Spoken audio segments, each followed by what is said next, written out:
तो करौली में श्री मदन मोहन जी का मंदिर, बहुत ध्यान से सुनना, और उनका परम भक्त काले खां कैसे बना।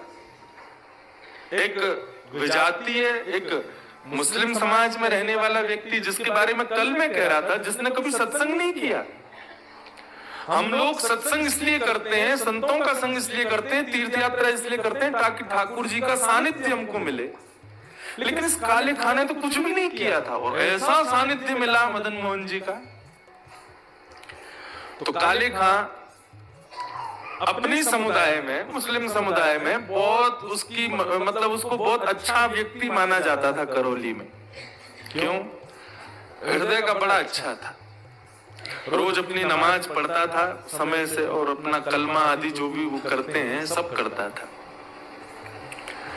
अपने धर्म के प्रति बहुत निष्ठावान, नियम नहीं टूटने देता था अपना। नमाज इतने बजे करनी है तो करनी है, उसको इतने बजे वो कलमा आदि करना है, अपने मस्जिद जाना है, वो जाता ही था समय से। और डाकिया था, पोस्टमैन था, तो डाकघर में काम करता था, और चिट्ठियां जहां जहां की आती थी उन चिट्ठियों को उन स्थानों पर वितरित करने जाता था। एक दिन चिट्ठियों के मध्य में एक चिट्ठी थी श्री मदन मोहन जी की। तो काले खां के पास जब चिट्ठी आई तो उसमें एक चिट्ठी थी मदन मोहन जी मंदिर की। गए, सब जगह वितरण करते हुए जैसी देखा चिट्ठी चढ़ के ऊपर मदन मोहन जी का मंदिर, तो बोले कि मैं तो डाकिया हूं और ये मेरे नहीं तो हिंदुओं के खुदा हैं, मैं जाने में क्या दिक्कत है। ऊपर चढ़ करके गए और जाकर के जो द्वारपाल था उस द्वारपाल को ही चिट्ठी दे दी उन्होंने, और कहा ये मंदिर की चिट्ठी आई है मदन मोहन जी की, तो जो भी मदन मोहन जी हो उनको दे देना। उसको क्या पता थी मदन मोहन जी साक्षात ठाकुर जी हैं। बोले मदन मोहन जी की चिट्ठी आई है उनको दे देना। उसने कहा ठीक है। अब वो बाकी की चिट्ठियां अपनी रख रहे थे, इतने में ही द्वारपाल ने दरवाजा खोल के भीतर प्रवेश किया, और यहाँ चिट्ठी रखते हुए उन्होंने केवल दृष्टि उठा करके उस हल्के से खुली हुई किवाड़ से भीतर ठाकुर जी के उस त्रिभंग ललित स्वरूप को देख लिया। और जैसे ही वो स्वरूप देखा, एक क्षण के लिए वो स्वरूप दिखा और इतने में ही दरवाजा बंद कर दिया अंदर से द्वारपाल ने। अब तो ऐसी स्थिति मनस्थिति काले खां की हो गई। उस सीढ़ियों से ऊपर से नीचे उतरने में 5 बार लड़खड़ा गए और बार बार पीछे मुड़ करके देखें ये कौन था भीतर। ये ऐसे वंशी हाथ में लिए, त्रिभंग अपने दोनों पैरों को मोड़े हुए, मुकुट टेढ़ा सा धरे हुए, ये स्वरूप किसका है, ये कौन है। अब तो काले खां की ऐसी स्थिति हो गई कि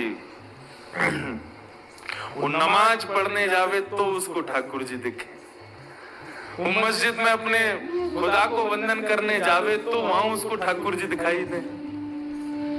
अपने घर लौट करके आवे और खिड़की पर बैठे बैठे मदन मोहन जी के मंदिर को ही देखते रहते हैं। बोले वो कौन है जो भीतर बैठा है। अब तो ऐसी स्थिति हो गई काले खां की कि अब रहा नहीं जा रहा बिना देखे। 1 दिन 2 दिन 3 दिन निकल गए, लेकिन 3 दिन में जब ऐसी स्थिति हो गई कि जैसे बिना सांस के मानव हो जाता है, बिना जल के हमारा गला हो जाता है, ऐसी उनकी स्थिति हो गई काले खां की।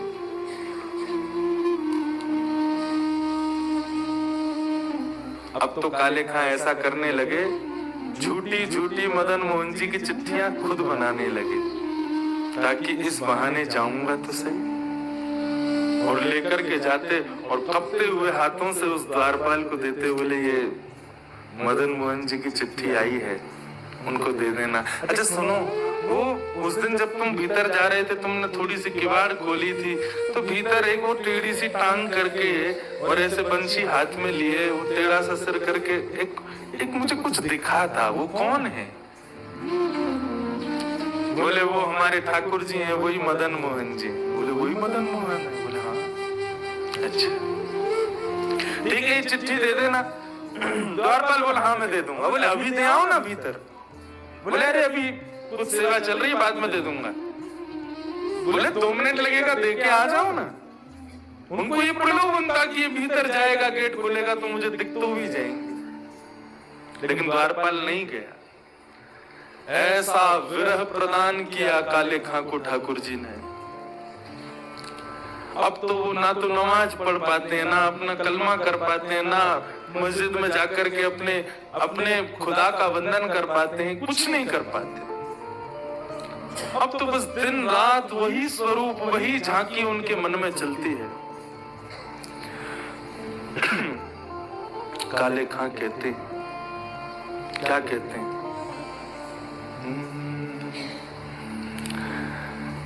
लगन जो लागी नाथ,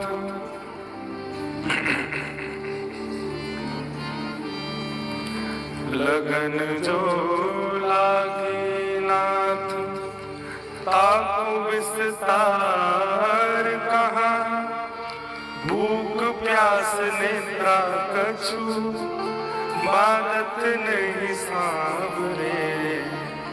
लगन जो लागी नाथ, ताको विस्तार कहाँ, भूख प्यास निद्रा कछु, बादत नहीं सांवरे।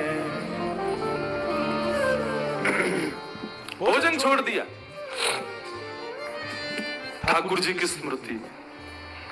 1 दिन हो गया भोजन नहीं किया, 2 दिन हो गए भोजन नहीं किया, 3 दिन हो गए।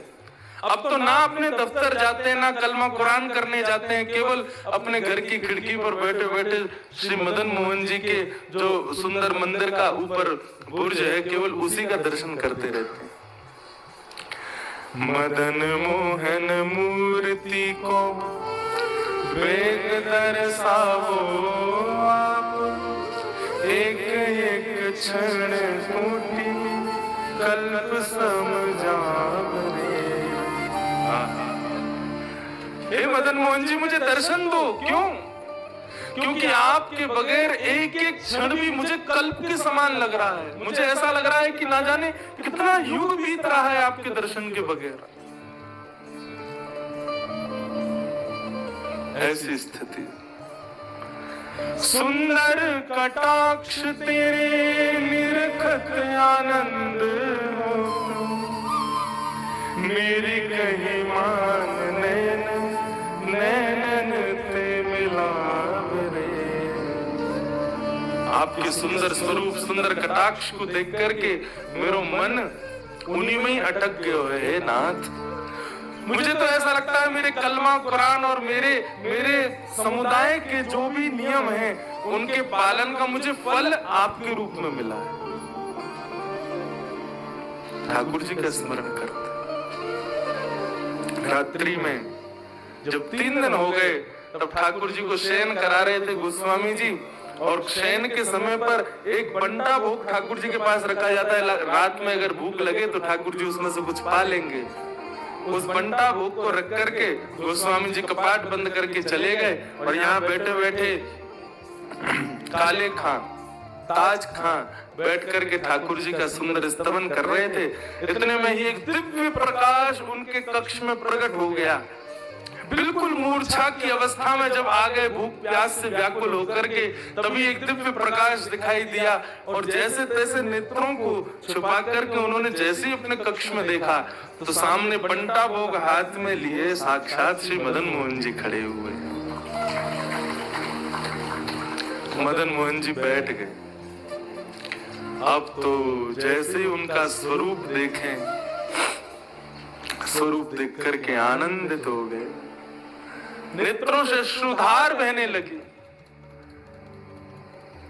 ठाकुर जी अपने कर कमलों से अपना जो बंटा भोग है उसी के भोग का ठाकुर जी उनको रस स्वादन करा रहे हैं, उनको खिला रहे हैं। कितने कृपालु है नाथ। एक म्लेच्छ के ऊपर जिसने कभी जप नहीं किया, कोई नियम नहीं किया, कोई तप नहीं किया, कोई साधना नहीं की, किसी भी प्रकार से ठाकुर जी के योग के उसके भीतर एक गुण नहीं है, लेकिन ठाकुर जी उस पर कृपा करने के लिए पहुंच गए। अपने कर कमलों से ठाकुर जी ने उसको भोग खिलाया, और भोग खिलाते ही जैसे उसने एक निवाला भीतर लिया, इतने में ही ठाकुर जी वहां से अंतर ध्यान हो गए।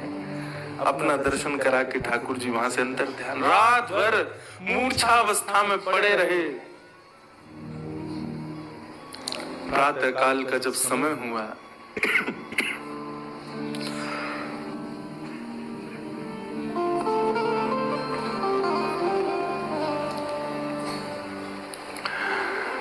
सुबह का जब समय हुआ, गोस्वामियों ने ठाकुर जी को उत्थापन करके जैसे ही सब सामग्री देखी तो वहां पर बंटा भोग नहीं था। पूरे मंदिर में हल्ला मच गया, ठाकुर जी का भोग कहाँ गया? सोने के पात्र में, सोने के बंटा भोग में ठाकुर जी की प्रसादी रखी जाती है, कौन ले गया? अरे चोरी हो गई, चोरी हो गई। पूरे करौली में हल्ला मच गया। गोस्वामियों ने बड़े बड़े अफसरों को बुलाया, बोले ठाकुर जी का भोग चोरी हो गया। ठाकुर जी भोग चोरी नहीं, भोग जिस पात्र में था सोने का वो चोरी हो गया। इतने में ही सामने से काले खां ऊपर चढ़ करके आने लगे और हाथ में वही बंटा भोग जिसमें ठाकुर जी प्रसादी लेकर के गए वो लेकर के आए। गोस्वामियों ने जैसे ही उनके हाथ में बंटा भोग देखा, तुरंत कहा इसको बंदी बना लो, इसने चोरी की है, म्लेच्छ है, हमारे ठाकुर जी की सामग्री चुराता है। बंदी बना लिया उनको, बंदी बना करके बैठा लिया। मुस्कुरा रहे थे काले खां। गोस्वामी बोले तुमने चोरी की ठाकुर जी की? बोले मैंने चोरी नहीं की है, तुम्हारे लाला ने चोरी की है। बोले हमारे लाला ने? हाँ, तुम्हारे मदन मोहन जी ने चोरी की है, मेरे चित्त की चोरी की है, मेरे धर्म की चोरी कर ली, मेरे नियमों की चोरी कर ली। मैं अपने कुल खानदान में व्यवस्थित था, मेरा सब कुछ हरण कर लिया इसने, तुम्हारे टेढ़ी टांग वाले ने, इसने चोरी की। और ये रही बात बंटा भोग, 3 दिन से भोजन नहीं कर रहा था क्योंकि इनका दर्शन नहीं हुआ था मुझे, तो रात्रि में अपना बंटा भोग लेकर के आए मुझे पवाने के लिए। बंदी बनने को तैयार हूं, लेकिन शर्त एक है, कारागृह के रूप में मदन मोहन जी का मंदिर चाहिए मुझे। यहीं पर बंदी बन के रहूंगा ताकि इनको निहारता रहूं। दर्श को भिखारी काले ताकि प्रभु अर्ज सुनो, नंद के दुलारे यार चाकर हम राखिए। दर्श को भिखारी काले हमारी अर्ज सुनो, नंद के दुलारे यार चाकर हमें राखिए। हमें अपने मंदिर में चाकरी दे दो। कैसे कृपालु है नाथ, उस काले खां पे कृपा की। ऐसे ताज खान हुए, काले खान हुए, ये सब मदन मोहन जी के शिष्य। कितने कृपालु हैं नाथ, विचार करो। कम्बा दयालुम शरणम ब्रजेम। हम विगत 7 दिनों से यहाँ बद्रिक आश्रम में रह रहे हैं।